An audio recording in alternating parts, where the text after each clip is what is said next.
Video में break लेना not very happy. अभी डाउनलोड करें तक ऐप।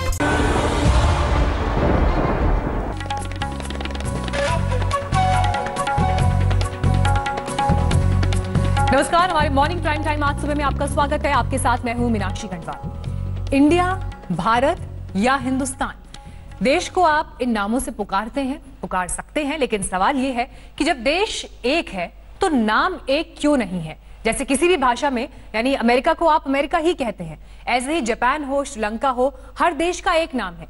तो फिर देश के संविधान में इंडिया और भारत का जिक्र क्यों है? और इसी बात पर आपत्ति जताते हुए सुप्रीम कोर्ट में एक जनहित याचिका डाली गई है, जिस पर आज सुनवाई है। याचिकाकर्ता की दलील यह है कि इंडिया शब्द गुलामी की निशानी है और इसीलिए उसे संविधान के अनुच्छेद 1 से हटाया जाए। इसी पर आज मुख्य न्यायाधीश S.A. बोबड़े सुनवाई करेंगे। देखना अब यह है कि सुप्रीम कोर्ट में बहस क्या होती है। क्या एक देश को एक नाम मिलेगा? ये सवाल बना हुआ है, लेकिन जवाब मिलेंगे इस पर सुप्रीम कोर्ट से, जिसमें आज इस मामले को लेकर सुनवाई होनी है। और इसी मामले पर आज हम करेंगे बहस भी। हमारे साथ तमाम खास मेहमान जुड़ेंगे, लेकिन उससे पहले देखिए आप हमारी ये खास रिपोर्ट।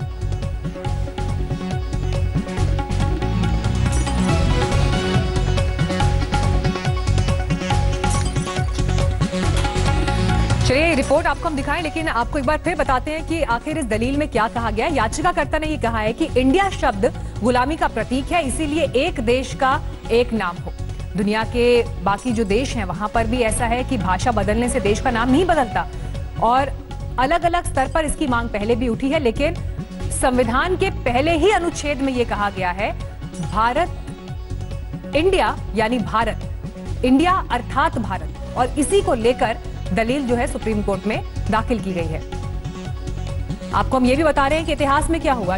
डॉक्टर भीमराव अंबेडकर चाहते थे कि आधे घंटे में से स्वीकार किया जाए। तमाम सदस्यों ने नामों को लेकर जो है जब मंथन हुआ तो उसमें सहमति के बाद ये तय हुआ कि इंडिया दैट इज भारत, इस तरह से उसे लिखा गया, एड्रेस किया गया। तमाम मेहमान हमारे साथ जुड़ गए हैं। बीजेपी से प्रेम शुक्ला हमारे साथ हैं, सैयद आसिम वकार AIMIM से हमारे साथ जुड़ रहे हैं, आमिर हैदर जैदी साहब लीडर CPI हमारे साथ मौजूद है, संजीव उनियाल आप लॉयर हैं, जुड़ गए हैं हमारे साथ, पॉलिटिकल एनालिस्ट आशुतोष जी भी हमारे साथ जुड़ गए हैं, और KTS तुलसी साहब भी इस बहस में, क्योंकि संविधान में दरअसल जो लिखा गया है कानूनी रूप में उसे कैसे चैलेंज किया जा सकता है ये बताने के लिए हमारे साथ मौजूद होंगे। और सुप्रीम कोर्ट से संजय शर्मा हमारे साथ इस वक्त जुड़े हुए हैं। संजय, सबसे पहले तो ये बताइए कि कब तक इस पर सुनवाई शुरू होनी है और दलील में क्या कहा गया है? सबसे पहले तो मैं बता दूं कि जो खास मेहमान हमारे साथ जुड़े हुए हैं वो लंबी बहस कर सकते हैं, क्योंकि मामले की सुनवाई कल तक के लिए टल गई है।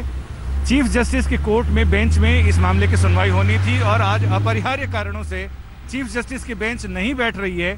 लिहाजा सारे मामले जो चीफ जस्टिस के बेंच में आज लगे थे उनमें से अधिकतर मामलों के लिए कल की सुनवाई कल तक के लिए टाल दी गई है, यानी कल अब इन मामलों पर सुनवाई होगी। और खास तौर से इस जनहित याचिका पर सुनवाई अब बुधवार को होगी और बुधवार को चीफ जस्टिस की बेंच इस मामले में विचार करेगी कि इस याचिका का क्या किया जाए, इस याचिका में कितना है दम, या फिर बेदम होकर यह होती है खारिज। लेकिन देश को वैचारिक मंथन का तो मौका जरूर इस याचिका ने मुहैया कराया है, जिसमें कहा गया है कि किसी भी देश का, हमारे देश का एक ही नाम होना चाहिए, जो भी नाम प्रिस्क्राइब करे कोर्ट सरकार को आदेश दे एक ही नाम। लेकिन जहां तक भारतीय वांग्मय का सवाल है, वहां 1000 नामों से लोगों की, महान लोगों की स्तुतियां की गई हैं, 1000 नामों से उनको जाना गया है, अनेक देवताओं के, अनेक लोगों के सहस्त्र नाम हैं। लेकिन एक पक्ष ये भी कहता है नाम में क्या रखा है, दूसरा पक्ष ये कहता है नाम जो भी हो, एक राष्ट्र एक नाम। अब देखते हैं इन सारी दलीलों, तर्कों और व्यवस्थाओं पर सुप्रीम कोर्ट क्या कहता है। सभी की निगाहें इस ओर लगी हुई हैं। और संजय, देखिए जिस बात का आपने जिक्र किया कि वैचारिक मंथन जरूर इस विषय ने पूरे देश को अब दे दिया है। हालांकि देखना होगा कि कल जब सुनवाई शुरू होगी सुप्रीम कोर्ट में तो आगे क्या होता है। लेकिन तमाम मेहमान हमारे साथ जुड़ गए हैं तो उनसे भी हम इस बातचीत की शुरुआत करते हैं। आपके पास लौटेंगे संजय हम और डिटेल्स के लिए। सबसे पहले प्रेम शुक्ला जी, मैं आपका रुख करना चाहूंगी, क्योंकि ये मामला तो अभी सुप्रीम कोर्ट में है, सुनवाई अब कल शुरू होगी। लेकिन बड़ा सवाल यहां पर ये कि उमा भारती ये ट्वीट करती हैं कि ऐसा तो बहुत पहले हो जाना चाहिए था, लेकिन अभी तक हुआ नहीं, और प्रधानमंत्री नरेंद्र मोदी की लीडरशिप में ये एक और बड़ा फैसला देश में होगा। क्या समझे इस बयान से, इस ट्वीट से हम? देखिए, आदरणीय उमा भारती जी भी इस देश की बहुत प्रतिष्ठित नेता रही हैं, मंत्री रही हैं, सांसद रही हैं। उन्होंने भी अपनी अभिव्यक्ति की स्वतंत्रता का सदुपयोग करते हुए अपना मत व्यक्त किया है। नहीं, लेकिन जो मामला सुप्रीम कोर्ट में है उसको प्रधानमंत्री के नाम से सीधे सीधे उनकी लीडरशिप के साथ जोड़कर किस तरह का डिस्कोर्स देश में सेट हो रहा है, मैं उसकी बात कर रही हूँ। नहीं, सर्वोच्च न्यायालय मामला लंबित है, आप जान ही रही हैं, और प्रधानमंत्री के पास कोई भी नागरिक, कोई भी नेता, कोई भारतीय जनता पार्टी का कार्यकर्ता, पदाधिकारी अपनी इच्छा व्यक्त कर सकता है। और बीजेपी का इस पर क्या स्टैंड है?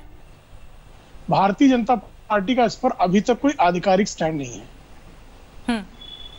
ठीक है। सैयद आसिम वकार साहब, देश एक है तो नाम भी एक हो, भारत नाम से जाना जाए, इंडिया जो है वो गुलामी का प्रतीक है, याचिका में कहा गया है। क्या है आपकी पार्टी का स्टैंड इस पर? नहीं, देखिए वकील साहब ने जो मुकदमा किया, जितने भी पैनलिस्ट यहाँ बैठे हैं, इन सब में सबसे पहले अगर किसी ने ये मुद्दा उठाया था तो मैंने उठाया। मैं इसका प्रूफ आपको दे रहा हूं। मैं 1 मिनट ज्यादा चाहूंगा बाकी लोगों से। 1999 में मैं समाजवादी पार्टी का एक कार्यकर्ता था, नेता था। उस वक्त लखनऊ में चुनाव, ये लोकसभा चुनाव चल रहे थे। लखनऊ से समाजवादी पार्टी कैंडिडेट थे, भगवती थी, जो एमपी चुनाव लड़ रहे थे। तो मेरी उनसे बातचीत हुई। बातचीत में मैंने अपने विचार रखे। वो मुझे मुलायम सिंह यादव जी के पास लेकर गए। मैंने नेताजी से कहा कि साहब, दुनिया में 2 इंडिया हैं, एक वेस्ट इंडिया है, एक ईस्ट इंडिया है। और हमने कहा जो ऑक्सफोर्ड डिक्शनरी है, इसमें इंडिया का जो अल्फाजी माने हैं, लफ्जी माने हैं, वो है बैकवर्ड के, दबा कुचला, बैकवर्ड। तो हमने कहा आप लोग कहते हैं बड़े फक्र से आई एम इंडियन, तो अपने आप को अगर आपसे कहा जाएगा आप कहिए I am backward, I am दबा कुचला, आई एम गरीब गुरबा, तो नहीं कहेंगे आप। लेकिन अंग्रेजों ने आपसे कहला लिया। हमारे देश का नाम भारतवर्ष है, हमारे देश का नाम भारतवर्ष था। इसको इसी तरह से रखा जाए, क्योंकि अंग्रेजों ने हमें ये गाली के तौर पर नाम दिया था। नेताजी की बात समझ में आई। समाजवादी पार्टी के 99 के जो मैनिफेस्टो था लोकसभा का, उसमें ये मुद्दा है। आप उठा के मैनिफेस्टो देख सकती हैं। मेरा मुद्दा था उसके अंदर। उसमें लिखा हुआ था कि अगर हमारी सरकार बनती है तो हम अंतर्राष्ट्रीय स्तर पर अपने देश की इज्जत और अस्मिता को कायम रखने के लिए अपने देश का नाम इंडिया हटाकर भारतवर्ष रखेंगे। ये आसिम वकार का मुद्दा था, जो उस और वक्त आज आपकी पार्टी पार्टी का स्टैंड क्या है? एआईएमआईएम का स्टैंड क्या है? मैं बहुत अफसोस के साथ कहना चाहता हूं कि उस वक्त भी अगर नेताजी चाहते, कई बार सांसद रहे, वो चाहते तो लोकसभा में इस मुद्दे को उठा सकते थे। अखिलेश जी कई बार सांसद रहे, इस मुद्दे को उठा सकते थे। लेकिन मैं उस वक्त, मैं आज भी बहुत बड़ा नेता नहीं हूँ, मैं कभी भी अपने आप को बड़ा नेता नहीं समझता हूँ। नहीं, आपकी पार्टी का स्टैंड क्या है? जो मुद्दे हैं भाई, हमारी पार्टी कभी भी देश के खिलाफ थोड़ी ना है। असदुद्दीन ओवैसी साहब से मैं समझता हूँ ज्यादा वफादार तो मैं समझता हूँ हिंदुस्तान में कोई नहीं निकलेगा। आप चलिए ज़ैदी साहब, आपके पास मैं आना चाहूंगी। सीपीआई का स्टैंड इस मामले पर क्या है? इंडिया को आप भी गुलामी का प्रतीक मानते हैं, जिस तरह से इस दलील में कहा गया है? मीनाक्षी जी, ये डार्विन की थ्योरी के वो बंदर हैं जो अभी तक इंसान नहीं हुए। और बंदरों की एक वो होती है, मानसिकता होती है कि वो बनाते नहीं है, तोड़ फोड़ में ज्यादा विश्वास रखते हैं। तो ये उस मानसिकता से चलते हैं। तो अगर मान लो पुराने नाम की बात लगती है तो सिंधु रखिए ना। सिंधु घाटी सभ्यता रोमन सभ्यता से पहली है, तो हमारा नाम तो सिंधु होना चाहिए। और जो ये गुलामी की बात कर रहे हैं, सिंधु घाटी का दूसरा नाम इंडस वैली भी है, जिसपे नाम रखा गया, और हिंदुस्तान नाम रखा गया। हिंद महासागर के से लेकर हिंद कुश तक हमारा देश फैला हुआ था, इसे कुछ लोग हिंदुस्तान कहते थे। भारतवर्ष तो आर्यों ने कहा। आर्यों ने इसलिए कहा कि जब आर्य यहाँ आए तो इन्होंने इसका नाम पहले आर्यव्रत रखा, और उसके बाद ये कहने लगे कि उनके जो बुजुर्ग थे उनका नाम भारत था, तो इन्होंने उनका नाम ना चला तो ये कर दिया। नहीं, तो आप ये मानते हैं, आप ये मानते हैं राजनीति में नहीं पढ़ना चाहता। अगर अंग्रेजों ने इंडिया रखा तो आप उसे गुलामी का प्रतीक मानते हैं या नहीं मानते? संविधान के अंदर हम इसे भारतवर्ष कहते हैं और भारतवर्ष ही कहते हैं, और भारतवर्षी है। लेकिन जब पूरा भारतवर्ष सड़कों पर मार्च करता है तो ये इंडिया का मानसिकता रखने वाले लोग घरों में बैठे रहते हैं, तब ये निकल के नहीं आते। जब मैं इन्हें कहता हूं ये डार्विन की थ्योरी के वो बंदर हैं जो सिर्फ तोड़ फोड़ में विश्वास रखते हैं, बनाने में विश्वास नहीं रखते। आशुतोष जी, मैं आपको बहस में लाना चाहूंगी। ठीक है जयदीप साहब, मैं आपके पास आती हूँ। आशुतोष जी, जो ये सुनवाई के साथ एक बहस अब शुरू हुई है, ठीक है जयदीप साहब, मैं आती हूँ आपके पास। जयदीप साहब, मैं आपके पास आ रही हूँ, एक सेकंड, बाकी पैनलिस्ट को भी जोड़ने दीजिए ना बातचीत में। आप बोल चुके हैं अपनी बारी में, जयदीप साहब आप बोल चुके हैं, प्लीज अब सवाल दूसरी तरफ भी जाने दीजिए। आशुतोष जी, जो वैचारिक मंथन की अब बात हो रही है, इंडिया दैट इज भारत, ये संविधान के पहले ही अनुच्छेद में लिखा हुआ है, लेकिन अब साल 2020 में इस याचिका के साथ एक नई बहस छिड़ रही है। इस वक्त इस बहस को आप किस स्वरूप में देखते हैं, इसके क्या मायने हैं आपके लिए? देखिए, सबसे बड़ी बात यह कि इस वक्त ये बहस क्यों छिड़ी जा रही, इस बारे में हमको सोचना चाहिए। इस वक्त देश संकट में है, समस्या भयानक है, आर्थिक स्तर पर देश की स्थिति बहुत विकट है और सामाजिक स्तर पर भी स्थितियां बहुत विकट हो गई। तो क्या आज की तारीख में यह सबसे बड़ा मुद्दा है जिस पर सुप्रीम कोर्ट को फौरन कॉग्निजेंस लेकर उस पर सुनवाई करनी चाहिए? मुझे तो ये बड़ी हैरानी वाला विषय लगता है। इसका मतलब ये साफ है कि इस मुद्दे को खड़ा किया गया है और इस मुद्दे को खड़ा करके पूरी बहस को टालने की या उसको भरमाने की कोशिश की जा रही। जो लोग ये कहते हैं कि गुलामी का प्रतीक है, वो कौन लोग हैं? जरा उनसे पूछिए। उन लोगों ने जिन्होंने आजादी की लड़ाई में अपनी जानें दी, जिन्होंने अपना सब कुछ बलिदान कर दिया, और जब वो बैठे और बैठने के बाद उन्होंने एक नाम चूज किया, तो क्या वो गुलाम लोग थे? क्या बी.आर. अंबेडकर गुलाम थे? क्या वल्लभ भाई पटेल गुलाम थे? क्या जवाहरलाल नेहरू गुलाम थे? और क्या तमाम लोग जो थे वो गुलाम थे? क्या ये कौन सी मानसिकता? ये इसका मतलब साफ है कि जबरदस्ती इस मुद्दे को थोपा जा रहा ताकि लोगों को सरकारों की असफलता, नाकामयाबी की तरफ ध्यान न जाए।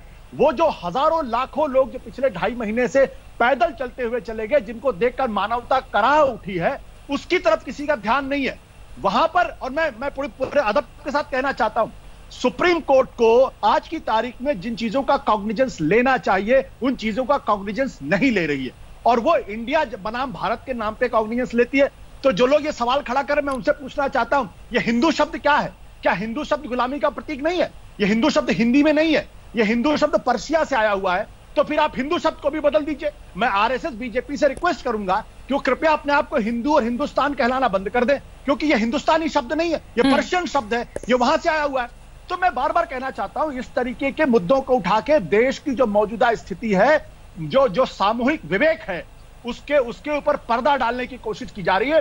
वो कौन आदमी जो सुप्रीम कोर्ट गया, इस बारे में पता करना चाहिए, उनके पीछे कौन लोग हैं, और सुप्रीम कोर्ट जो है इस तरीके से इसका कॉग्निजेंस ले रहा है, इस पर भी मुझे बड़ी हैरानी है। बिल्कुल, ये बड़ा सवाल आशुतोष जी आपने यहाँ पर खड़ा किया, क्योंकि जिस तरह का समय ये चल रहा है, चुनौतीपूर्ण, जब पूरा देश, पूरी दुनिया कोरोना जैसे संकट से जूझ रही है, ऐसे समय में अगर इस पर बहस शुरू होती है और फिर उस मामले का राजनीतिकरण होता है, तो ये कई सवाल अपने पीछे छोड़ता है।